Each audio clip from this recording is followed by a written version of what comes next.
What in the 20s is going in the on? 20s Think about here. the 20s. The 20s, baby. Plenty. What in the 20s is I going am on? here for my 20s, baby. This is the 20s.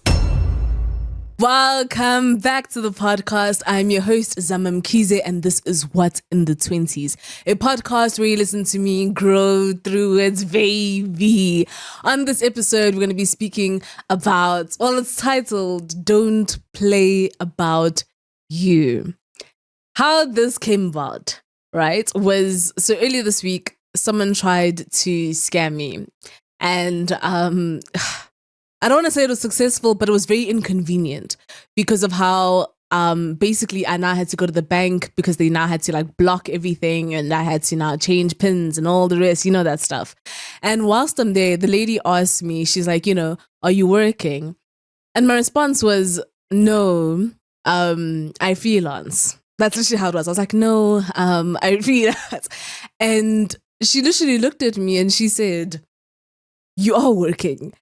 And I was like, and that's often been like my response to things, like when people ask me, what do you do? What do you this and that? I'll have to like take a breath, think about everything. And then I'll just be like, while I do poetry and I write and I this, like I don't even really know what I do. Like, I always just kind of come across as like, oh, is she still figuring it out? Like, what's going on? I'll be like, oh, I podcast and I this. And I think sometimes it's because of that, like, little anxiety you have, or at least in my experience, like, very often people never took what I do seriously, compared to the careers that other people were having.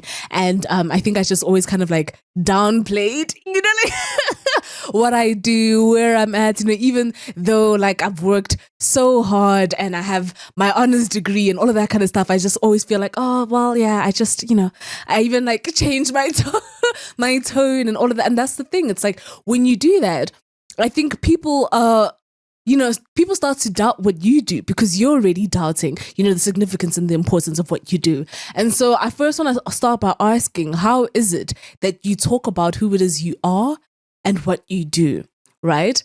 Don't play about you, for real. How is it that so when people ask, like, what kind of person are you and stuff, I really struggle at introductions, every time when I have to go to like events or something and you have to network and all of that kind of stuff, it's very nerve-wracking for me. I'm a very shy person. Sometimes I can be introverted as much as like I have all this energy for people and all the rest, but that's only when I get comfortable, right?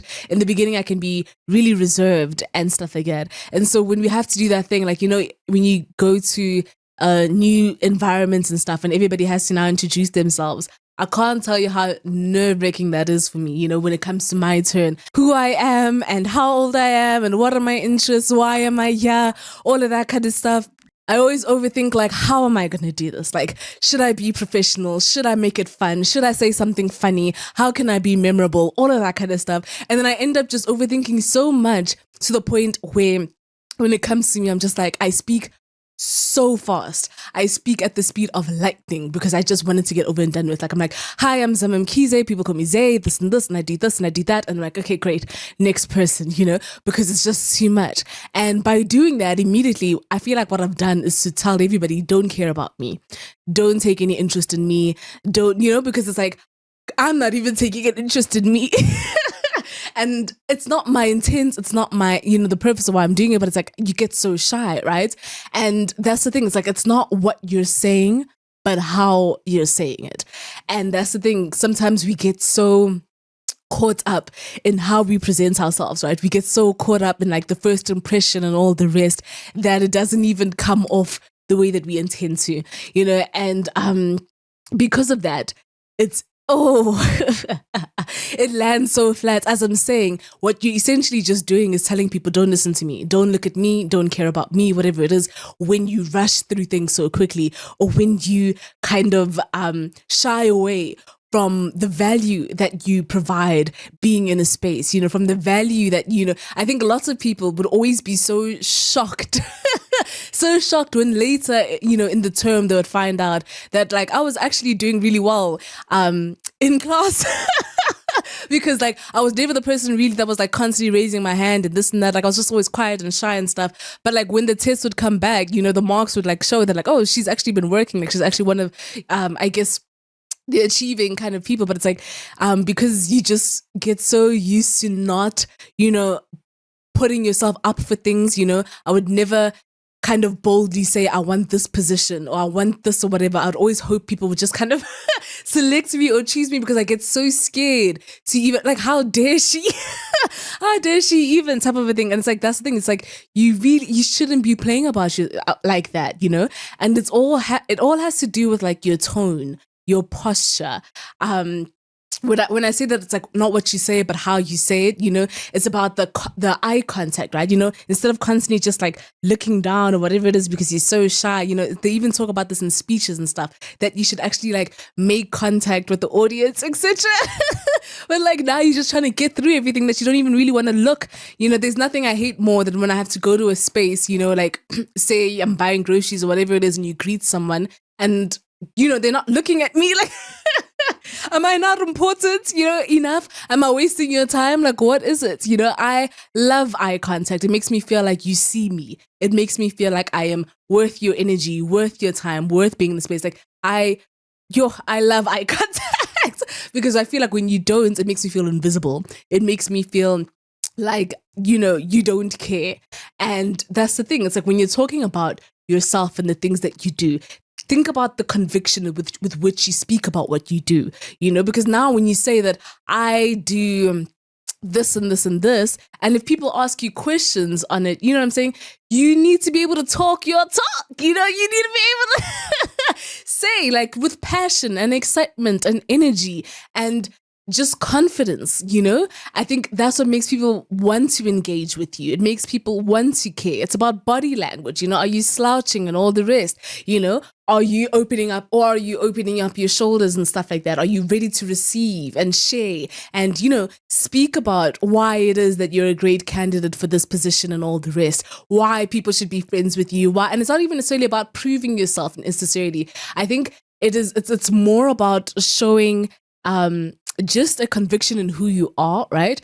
And in what you can provide. I think it's more of a self-belief that you trust your skills. You back yourself up, And I think as much as I trust what I can do, I truly believe in myself in terms of like my ability to do things. I struggle communicating that. And that's something I still need to work through. Right? It's like, why do I get nervous? I think marketing myself is something that feels so strange, so otherworldly to do. And so I become so reserved and go back into my shell, because I get so afraid of like sounding arrogant or cocky or whatever it is. And that's never how I want to come off, But it's like, you actually need to, I guess, speak with the sense of also an appreciation for all the skills that you have, for all the things that you've learned and acquired and all that, everything that it took for you to be at the place that you're at, to do the things that you do, to be the person that you are, you set the precedence for how people will treat you.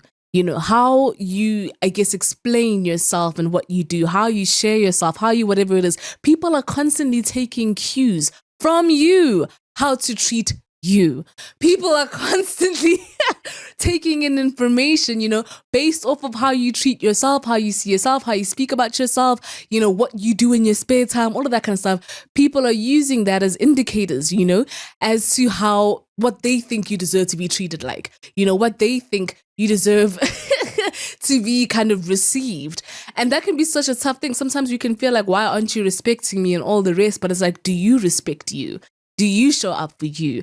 Do you choose you? Do you have boundaries? All of that kind of stuff. It's like when I say don't play about you guys, there are a lot of people who are taking us for rides, let me tell you, whether it is financially, romantically, with our peers, with our this and that. There are lots of people who would use any opportunity to take advantage of the fact that you don't see yourself, of the fact that you don't value yourself, on the fact that you don't respect yourself. There are a lot of people waiting for that opening, like, oh, I can just come here and do my little dance here, she'll take it, she'll What is she going to do? What is she going to say about it and all the rest? I think we need to ask ourselves, what are the values and principles that govern our laws, right?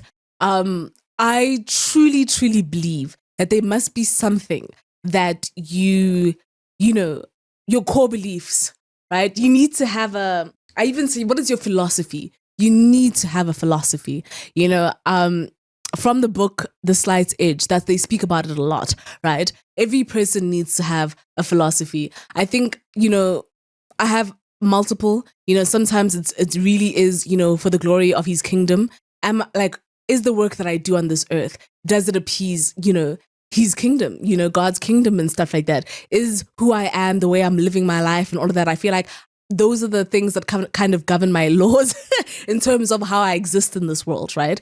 And I think when you're able to kind of figure out what your philosophy is, things like, again, when I speak about for the glory of his kingdom, stuff like cleanliness. They speak about how cleanliness is close to godliness. It's very important for me to constantly have a clean space and all that kind of stuff, because those are principles and values that govern my systems and my laws in my life. You know what I'm saying?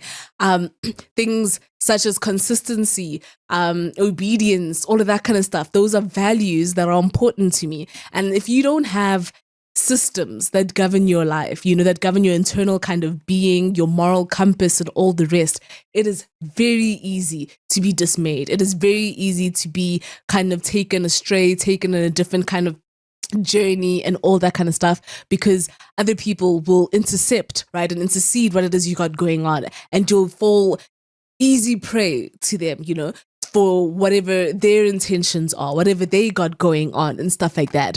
And if you don't have your own kind of set as I said, principles, right? When people say it's all about the principle, what are your principles?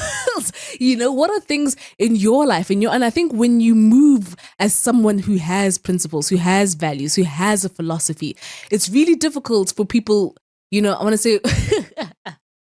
Okay, never mind. It's really difficult for people to kind of make a joke out of you and stuff like that, because they see that you take yourself seriously. They see that there's a standard that you hold yourself to. They see that there is a way in which you make decisions and move through life, that is central to who it is that you are, which is so important. When you don't have that, you become impressionable. And when you are impressionable, it's really easy to play about you because there is no you to stand on, right? You know that famous saying, if you don't stand for anything, you fall for everything, And I think that you constantly need to keep thinking back with yourself, does this align with my values, my moral compass, my principles, my philosophy? As I said, what are your boundaries?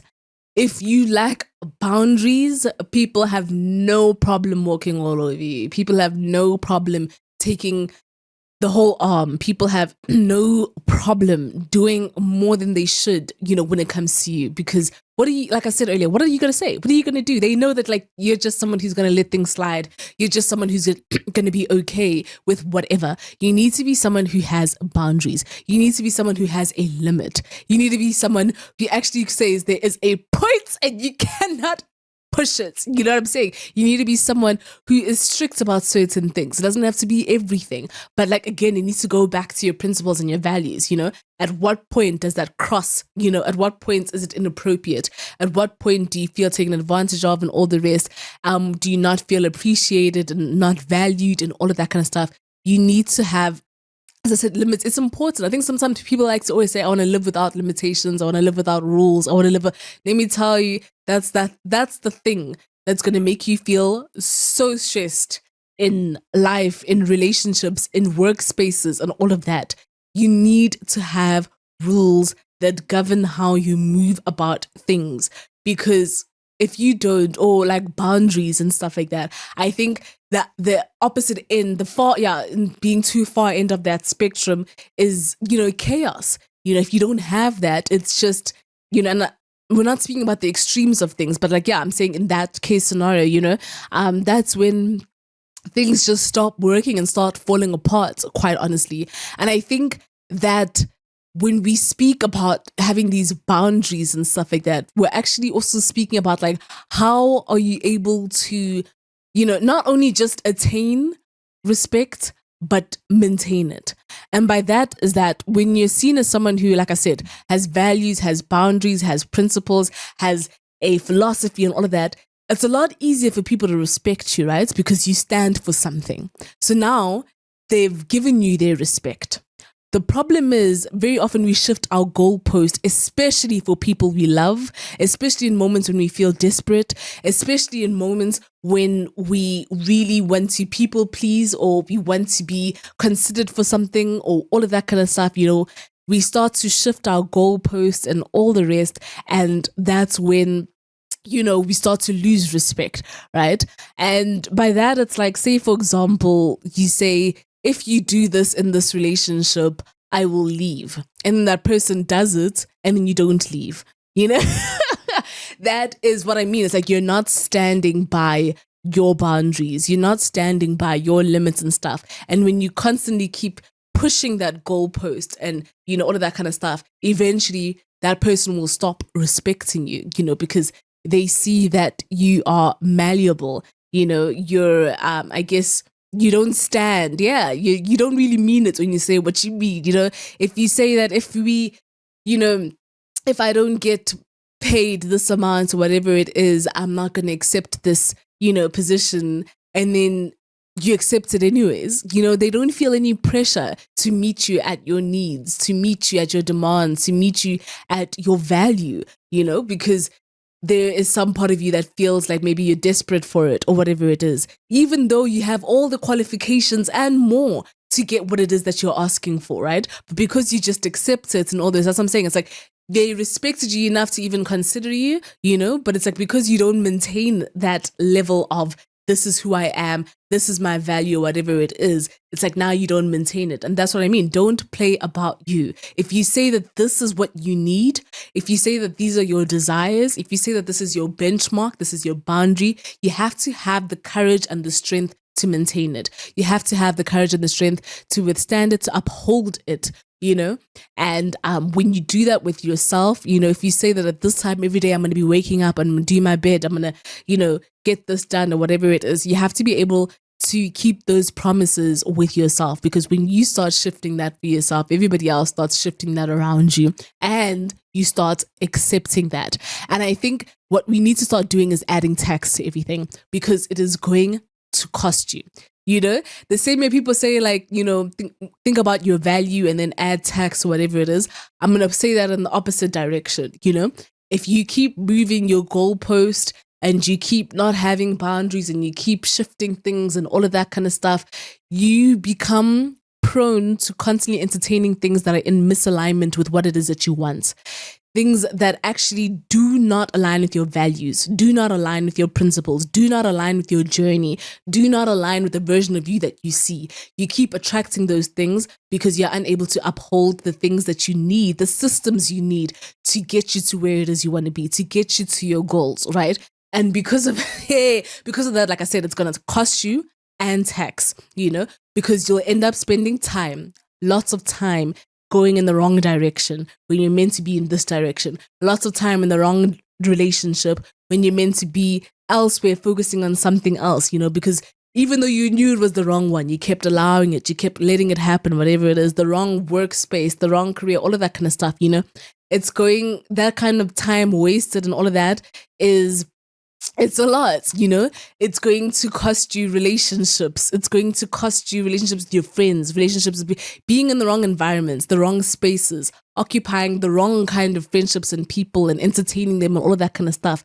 Like I said, it's going to cost you your mindset, the way that you see things in the world, because just because things are done in this way around these people and all of that kind of stuff, there's a version of yourself that you see yourself being, but you're unable to inhabit that, I guess, state of being because you're too busy, preoccupied, honestly, with what isn't for you. Like I said, you're going to have honestly an abnormal attraction to misalignment that is going to frustrate you so much. And it's all because you kept playing about you. You kept postponing.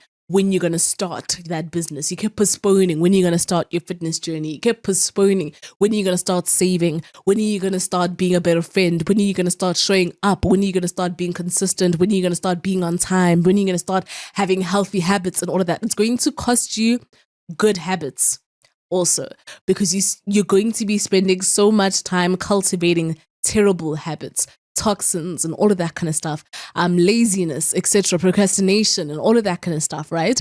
Like I said, add tax, because these are all things that could have been progressing you in a different direction, a healthier direction, a direction where you want to be. And I think that your value can either appreciate or depreciate depending on the environments you take up, depending on the people you're with. Like I said, it can depreciate based on association. Who you hang with can genuinely bring down, the value that you provide into certain spaces you're trying to occupy and all the rest. And I think some spaces and people, they're like I heard this quote from the movie the other day, that you are like a toilet and you just suck everything down with you. And I thought that was so harsh, but damn, some things just pull you down and everything, with them and stuff like that. And I think that if you're able to recognize that soon enough and get yourself out of it, because like I said, when I keep saying add tags, I'm talking about both to your value, you know what I'm saying, but also to the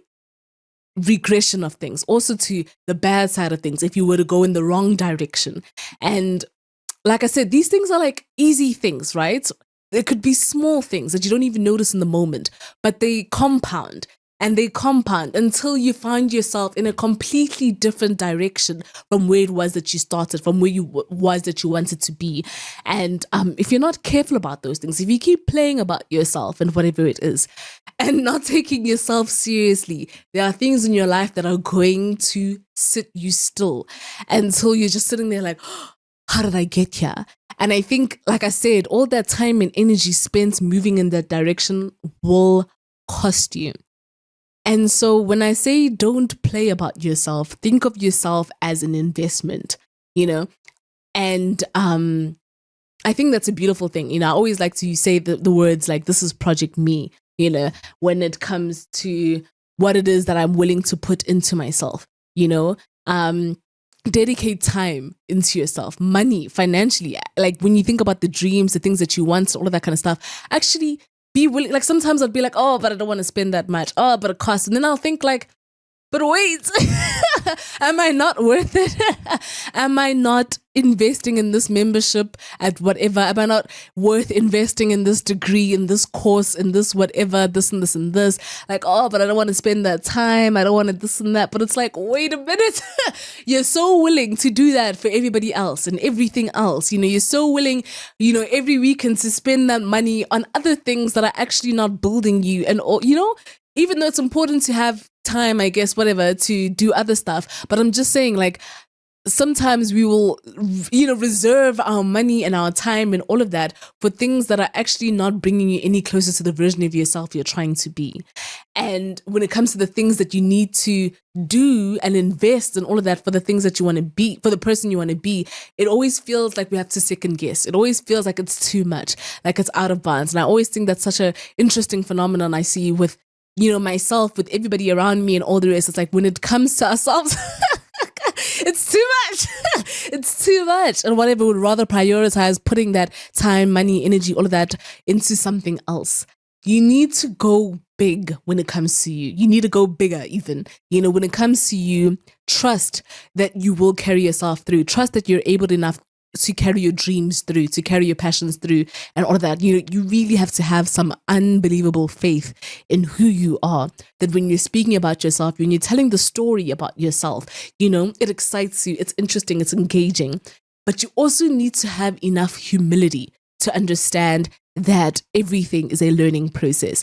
As much as you can be, and this is something I'm learning, in this book I'm reading now called Think Again, as much as it is so important to have confidence in yourself and all the rest, you also need to be able to be humble enough to allow your ways of thinking to be challenged, to allow your ways of moving through things and all of that kind of stuff to be questioned and things like that. And that's how we actually become better. If we keep having that kind of arrogance into believing that like, oh, I can take up any space, I can get any job, I can this and that. We miss out on so much room to grow, so much room to learn, so much room to actually have our ideas kind of improved, right? And that's the whole point. It's like we actually, as much as it's so important, like I said, to talk a big game when it comes to yourself, it's also really important to have the humility to understand that you actually don't know everything, that you actually you are willing to be a student. You know, you are willing to be open-minded about things, and you're not the smartest person in the room, you're not the most talented person in the room, you're not the most skilled person. You know, be willing to hear from other people's experiences too. You know, I think I'll never speak about myself in the sense that I am the end all and be all, but I'll always have enough confidence to know what I can do in a space, like what I can do if you teach me, what I can do if you give me the time, you know. And that's the whole point of investment. It takes time, as I speak about compounding, you know, and adding tax and interest and all of that kind of stuff. It's like, over time, that investment becomes something so great. And so when you're able to have enough humility to understand that you are great, but there's always room to be greater and stuff like that, I think you're always in a state of improvement, which is essentially the goal here. But yeah, that's what I wanted to speak about today. When it comes to you, don't play about it. As always, I'm sending my love. Goodbye. What in the 20s is going In the on? 20s, Think about yeah. the 20s. The 20s, What baby. happened